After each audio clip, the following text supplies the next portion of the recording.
नमस्कार दोस्तों। इस आधुनिक दुनिया में परिवार सीमित हो गए हैं और उस सीमित परिवार में भी आपस में जो प्रेम होना चाहिए वो प्रेम नहीं है। क्यों? क्या ये सब मनुष्य की प्रकृति है?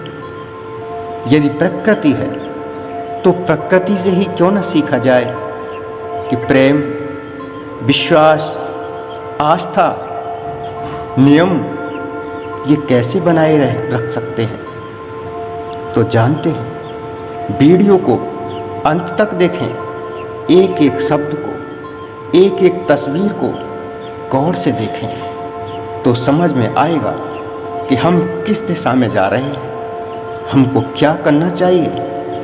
परिवार का प्रेम, परिवार का विश्वास, परिवार की एकता हम कैसे बनाए रख सकते हैं। तो आइए दोस्तों, हम शुरू करते हैं। संसार में सूरज की अपनी एक दुनिया है।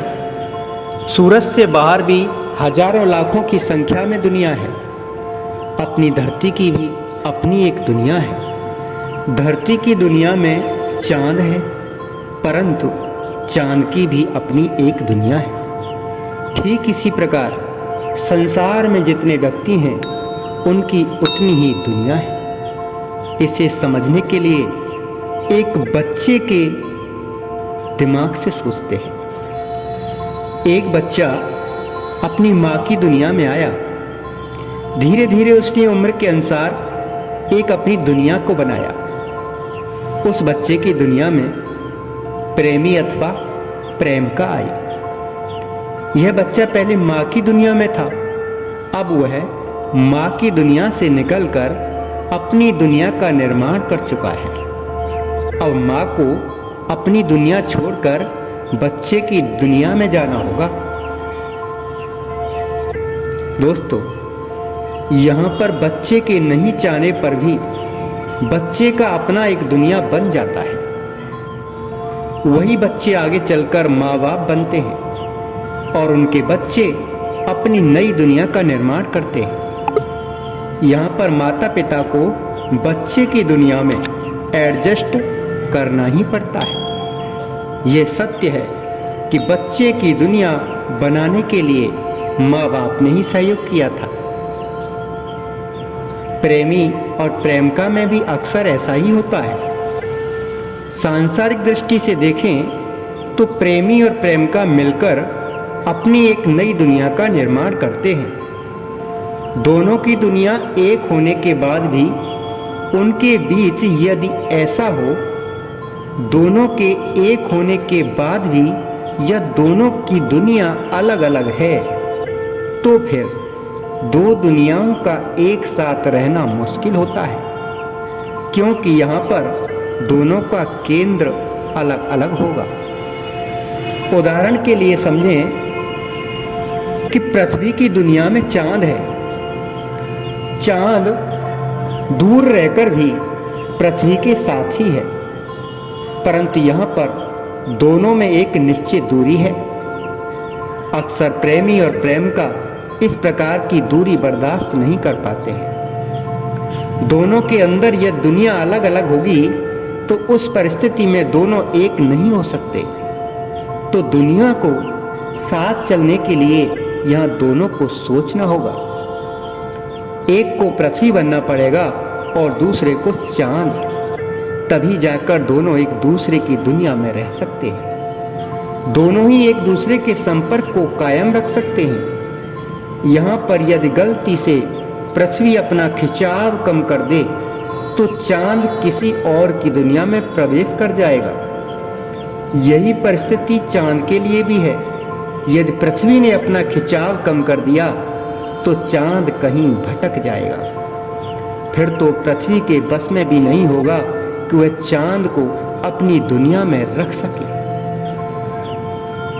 परिवार की सुख शांति के लिए सभी को अपने प्रेम को संतुलित रखना पड़ेगा, क्योंकि सिर्फ आवश्यकता के ऊपर एक जगह रहना सदैव के लिए नहीं हो सकता।